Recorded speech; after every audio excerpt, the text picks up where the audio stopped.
Alrighty, good morning. Happy Monday. Today is March 11th, 2024. Today we're going to continue with lesson 2 of reading opinion text, determining an author's opinion. So on Friday, we read a letter from William Barton written to his father, Robert, explaining his opinion on the American Revolution. Okay, so remember, um, William was a patriot, right? So patriots are those that want independence from British rule. So those were those colonists that did not want to support the British crown anymore. They didn't like King George the Third. They didn't like how he ran things. They had to pay a lot of taxes, that sort of thing.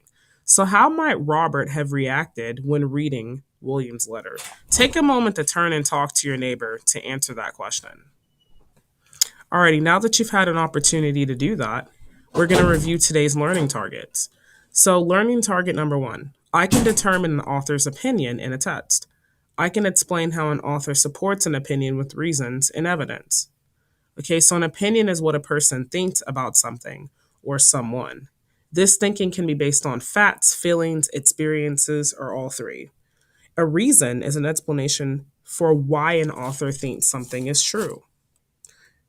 And then the evidence are literal facts and details based on research or observations that support a reason.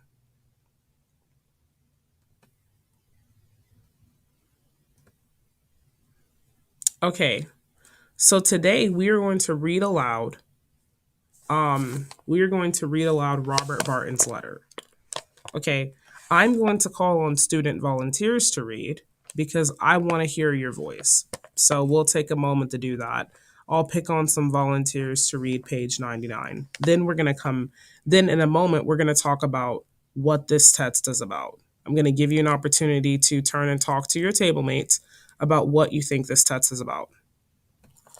Alrighty, now that you've had an opportunity to read, we've had an opportunity to read this as a class, right?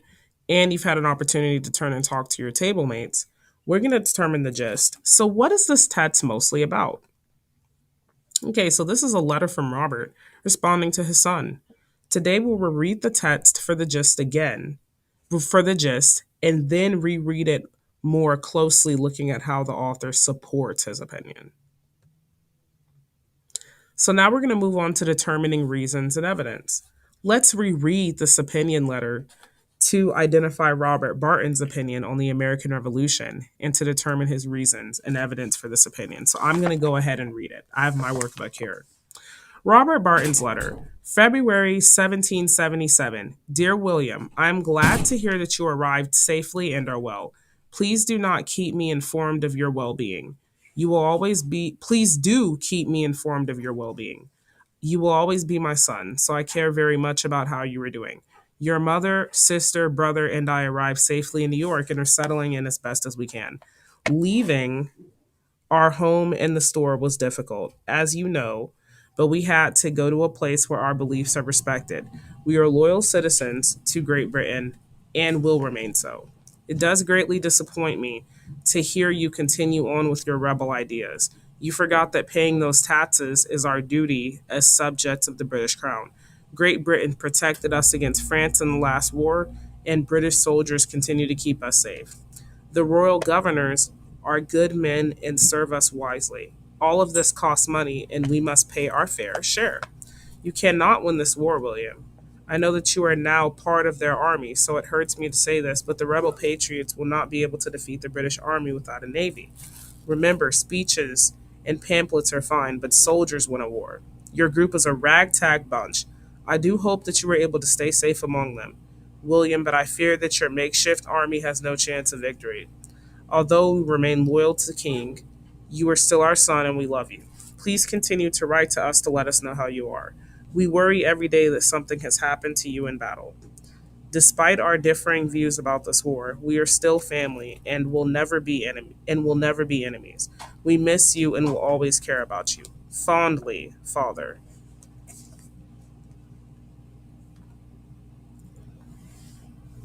Alrighty, so today instead of doing this as a whole group, you will do this independently because it will take work to identify Robert's reasons and evidence on your own. you will need to persevere. Okay, so perseverance is a fancy way of saying press through when things are challenging. Sometimes you have group work, which we've done a lot of group work this quarter, but also independent work is important because it's important to know where you stand without the help of your neighbor, right? That way, when you take your assessment, before you take your assessment, you can get a gauge of what you know, what you do not know. And I, of course, will be bouncing around to help. Alrighty, exit ticket. Determining an opinion. Turn to workbook page 100. Let's go ahead and take a moment to do that. Alrighty, beautiful. So now that we're all at page 100, you're going to read the top part and fill the bottom part, answering the question, what is this author's opinion about the American Revolution? So the direction says, choose one of the quotes below. Underline words that express an opinion in the quote. Gloriously fighting in the cause of liberty and country. Or, all the colonies are firm and unshaken in their attachment to the common cause of America, and they are now ready with their lives and fortunes to assist us in defeating the cruel army. What is this author's opinion about the American Revolution?